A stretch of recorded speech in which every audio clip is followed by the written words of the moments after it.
राघव शाक्य जी बताते हैं कि उनको एक दिन एक पंडित जी मिले तो उन्होंने कहा कि आप जीवन में चाहे कितना भी धन कमा लो और कितना भी फिर उसके बाद दान पुण्य कर लो, वह सब आपका व्यर्थ जाता है यदि आपने गुरु नहीं किए। गुरु को यदि आप कर लेते हो, मान लेते हो किसी को, फिर उनके बताए गए रास्ते पर आप दान पुण्य करते हो तो वह आपका जो है ना ऊपर वाले के यहाँ पे लिखा जाएगा, वो आपका दान पुण्य माना जाएगा। लेकिन उससे पहले सब व्यर्थ है। तो उन पंडित जी की बात मानकर राघव जी ने अब तक लगभग 6 गुरु बदल दिए, लेकिन उनको कोई परिणाम नहीं मिला। और आज उनकी हालत क्या है, चलिए आज आपको पूरी कहानी हम बताते हैं। नमस्कार दोस्तों, हमें उम्मीद है कि आप सब लोग अच्छे से होंगे और घर पे आपके माता पिता भी अच्छे से होंगे। दोस्तों, आज की कहानी है एक व्यक्ति ऐसे की जो पहले से ही दान पुण्य अच्छी तरीके से कर रहे होते हैं, लेकिन फिर उनको एक बाबा जी मिलते हैं, उन्होंने ऐसा उनको गुमराह किया, लेकिन उसका उन्हें कोई फायदा नहीं हुआ बल्कि उनका नुकसान ही होता रहा। ये कहानी हम आपको बता रहे हैं राघव शाक्य जी की, जो आगरा के रहने वाले हैं। आगरा में ही उनकी एक हलवाई की बहुत बड़ी दुकान है और उस दुकान पर वह मिठाई का काम करते हैं। वह खुद मालिक बनकर बैठते हैं और उनके यहाँ मजदूर काम करते हैं। और हालांकि वह दुकान पर मिठाई बेचते हैं, मिठाई के साथ साथ सुबह नाश्ता भी वह बेचते हैं। तो उनका रोजाना का लगभग 2,000 से लेकर के 3,000 रुपए की आमदनी हो जाती है। तो इससे उनका जो है ना पारिवारिक जीवन बहुत अच्छी तरीके से चल रहा होता है, यानी किसी भी चीज की कोई कमी नहीं होती है। जब भी कभी उनकी दुकान पर कोई भूखा प्यासा आ जाता है, खाना की जो है ना नाश्ता मांगता है खाने के लिए, तो वह उनको दे देते हैं। कहते हैं कि यदि आपके पास पैसा नहीं है तो आप हमारे यहाँ भरपेट खाइए, यदि आपके पास पैसे हैं तो आप पैसे से जो है ना खाना खरीद लीजिए, नाश्ता ले लीजिए। यदि आपके पास पैसे नहीं है तो उसके बावजूद ही हम आपको जो है ना भरपेट खाना खिलाएंगे, आप हमारे यहाँ से खाना खा सकते हो। मतलब हम दान पुण्य करते रहते हैं, ऐसा वो बताते हैं कि कोई भी आ जाए, चाहे कोई बाबा आ जाए, चाहे कोई भूखा प्यासा कोई व्यक्ति क्यों ना आ जाए। तो राघव जी है ना जो धार्मिक पद्धति के थे और जो है ना लोगों की सेवा भी करते थे। कभी भी जो है ना उनकी दुकान पर कोई आता तो वह मना नहीं किया करते थे। तो ऐसे ही उनका ये जो है ना रोजगार चल रहा होता है। एक दिन की बात है कि एक दिन उनकी दुकान पर एक बाबा जी आए। बाबा जी बोले कि मेरे पास पैसे तो नहीं है बेटा, यदि खाना खिला दो तो मुझे खिला दो, मुझे भूख बहुत तेज लगी है। तो उन राघव जी ने कहा कोई बात नहीं बाबा जी, आप खाना खाइए, हम आपको भरपेट खाना खिलाएंगे। यदि आपके पास पैसे नहीं है तो कोई बात नहीं, आप खाना खाइए। तो फिर वो बाबा जी खाना खाने लगते हैं, नाश्ता कर लेते हैं। नाश्ता करने के बाद बोलते हैं बाबा जी राघव जी से कि बेटा ये बताओ कि क्या आपके कोई गुरु हैं। तो राघव ने कहा कि नहीं, मेरे तो कोई गुरु नहीं है, क्योंकि गुरु जी मैं तो उन्हीं को मानता हूँ क्योंकि जिनने मुझे शिक्षा दी है, पढ़ाया लिखाया इतना बड़ा किया, और फिर उसके बाद स्कूली जो शिक्षा दी है जिन टीचरों ने, वही मेरे गुरु हैं, बाकी का फिर मेरा कोई गुरु नहीं है। तो उन बाबा जी ने कहा कि यही तो आपने गलती की कि आपने कोई गुरु नहीं किए। यदि आप किसी बाबा को, अच्छे बाबा जी को गुरु मान लेते तो आप जितना भी दान पुण्य कर रहे हो वह आपका जो है ना पुण्य माना जाता, ऊपर वाले के यहाँ लिखा जाता। तो ये जो है ना अगले जन्म में आपको फायदा देता है, यानी कि आप एक अच्छा काम जो कर रहे हो ना उसका आपको रिजल्ट मिलता। लेकिन ये जो अभी आप कर रहे हो बिना गुरु के, ये सब व्यर्थ है।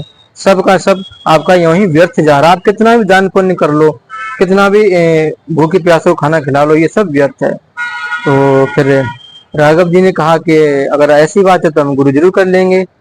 तो उन बाबा जी ने कहा कि अगर गुरु करना चाहते हो तो बताओ, मैं आपका गुरु बन जाता हूँ और यहीं आपको जो है ना नाम दान दे दूंगा, और उसके बाद जो है ना आप हमारे चेले बन जाओगे और जो आप करोगे जीवन में दान पुण्य वो आपका साकार होगा। तो फिर राघव जी ने कहा कि ठीक है, अगर ऐसी बात है तो हम आपको गुरु मान लेते हैं, मुझे नाम दान दे दीजिए।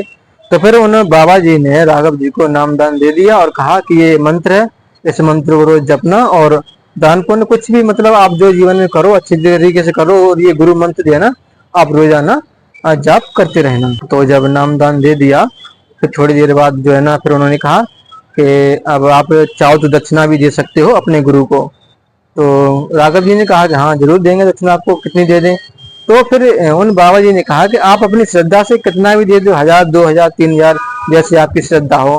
तो फिर उन्होंने जो है ना राघव जी ने 2,000 रुपए दे दिए उन बाबा जी को। बाबा जी ने कहा कि ठीक है अब हम जाते हैं यहाँ से, फिर कभी आप हम आएंगे और जब भी आप हमें कभी बुलाओगे तो हम आ जाएंगे, या आप हमारे आश्रम पे आ सकते हो हरिद्वार में। और फिर वह जो बाबा जी चले जाते हैं। फिर ऐसे ही समय बीतता रहा, कुछ जो है ना उनकी दुकान पर जो है ना अच्छी तरीके से चलती भी रही, तो कोई खास नहीं उनको मालूम पड़ा। जैसा वो पहले करते थे वैसा ही वो करते हैं, और रोजाना मंथली जाप करते हैं गुरु जी का। तो कोई मतलब जो उन्होंने सोचा था कि उससे अच्छा वो मिलेगा, कोई परिणाम नहीं मिला। तो फिर ऐसे ही करके उन्होंने फिर जो है ना और भी दुकान पर उनके बाबा जी आए, उन्होंने भी कई बार कहा कि आप मेरे चेले बन जाओ। तो फिर उन्होंने जो है ना ऐसे बारी बारी करके लगभग 5 से 6 गुरु बदल दिए, और इन 5 से 6 गुरु बदलने के बावजूद भी उनको कोई मतलब कुछ अच्छा खासा रिजल्ट नहीं मिला। जो जैसे पहले थे वही अभी भी हैं। और जो है ना जब भी कोई बाबा जी उनके गुरु बनते थे तो जो है ना हर कोई बाबा जी बस यही कहते थे कि आप मुझे इतने रुपए की दक्षिणा दे दो, या आप अपनी श्रद्धा के अनुसार हमें दक्षिणा दे दो, हम आपके गुरु जी बन जाएंगे।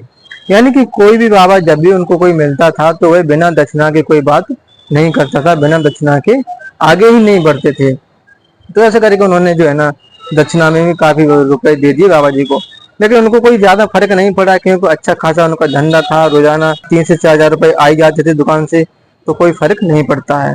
एक दिन की बात है कि उनकी दुकान पर 4 लोग आते हैं, और 4 लोग आपस में बातें करते हैं कि आज गुरु पूर्णिमा है, और आज हमारे नारायण साकार हरि जी जो है ना गुरु के बारे में बताएंगे। जो आज के जमाने में जो बाबा लोग बने बैठे हैं, गुरु बने बैठे हैं, कैसे ढोंग पाखंड करके अपने चेलों से पैसा लेते हैं, यानी इस तरीके से बात करते हैं।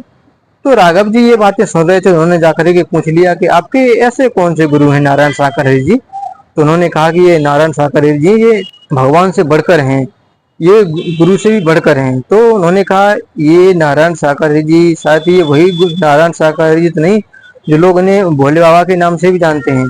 तो उन्होंने कहा हाँ ये वही भोले बाबा जी हैं जो लोग इन्हें नारायण साकार हरि जी के नाम से अब जानते हैं। तो आखिर राघव जी ने पूछ ही लिया कि आखिर ये ऐसा क्या बताते हैं कि जो है ना कि गुरु करने से कुछ फायदा नहीं होता है बल्कि नुकसान ही होता है।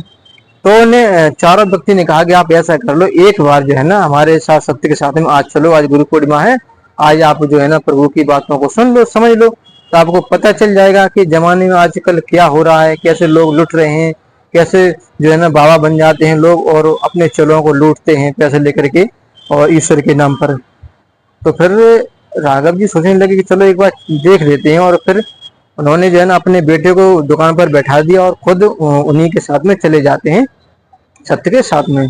तो वहां जाते हैं, जब वहां पर नारायण साकार हरि जी की वाणी को सुनते हैं, उन्होंने बताया कि गुरु करने से क्या फायदा क्या नुकसान होता है, कि क्या सच में गुरु करने चाहिए या नहीं करने चाहिए, सारी कुछ बातें जब बताई वहां पर, तो वह सोचने में मजबूर हो जाते हैं कि अब तक जो मैंने किए वो वास्तव में गुरु नहीं थे, वो तो सब एक ढोंगी पाखंडी बाबा थे जो अच्छे बाबाओं की साख को खराब करते हैं, अच्छे बाबाओं की छवि को ठेस पहुंचाते हैं। ये तो मांगने खाने वाले वो व्यक्ति थे जो है ना लोगों को लूटते फिरते रहते हैं। मैंने आज दिन तक किसी अच्छे बाबा को पास ही नहीं पहुंचा जो उनको गुरु बना सकता है। चलो आज मैं नारायण साकार जी के पास आ गया, तो आज से इन्हीं को गुरु बनाऊंगा, क्योंकि ये जो है ना न तो पैसे लेते हैं, ना ही कुछ करते हैं, न बस इनकी बाणी को सुनो। और उन्होंने कहा नारायण साकार जी ने कि मानव धर्म में ही सब कुछ है, यदि आप लोगों की सेवा करोगे, जो असहाय लोग हैं उनकी सेवा करोगे, तो वही आपका दान पुण्य है। आप जरूरत नहीं अपने पैसे से ही सब कुछ करो, यदि आपके पास पैसा नहीं है, अपने शरीर से जिसकी अगर मदद कर सकते हो तो वो भी आपका पुण्य है। आप गुरु का आप चाहे गुरु करो या ना करो, इससे कोई मतलब नहीं होता है। ये तो लोगों की धारणा बन गई है कि गुरु के बिना दान व्यर्थ है। ऐसा कुछ नहीं है। यदि आप सच्चे मन से लोगों की सेवा करते हो, जरूरतमंदों की सेवा करते हो, तो उसका आपको रिजल्ट जरूर मिलता है। तो ये सारी बातें जब राघव जी ने सुनी, तो फिर उन्होंने तभी से नारायण साकार जी को अपना गुरु मान लिया, और फिर कभी भी किसी ऐसे अरे गहरे बाबा को उन्होंने पैसा देना बंद कर दिया। तो दोस्तों ये थी राघव जी की पूरी कहानी अवधि जो मैंने आपको बताई। यदि आपको ये कहानी पसंद आई हो तो प्लीज हमें जरूर बताएं, और आप भी ऐसी कोई कहानी घटना जानते हैं तो उसको ही बताएं, हम जरूर उसको लेकर के आएंगे। धन्यवाद।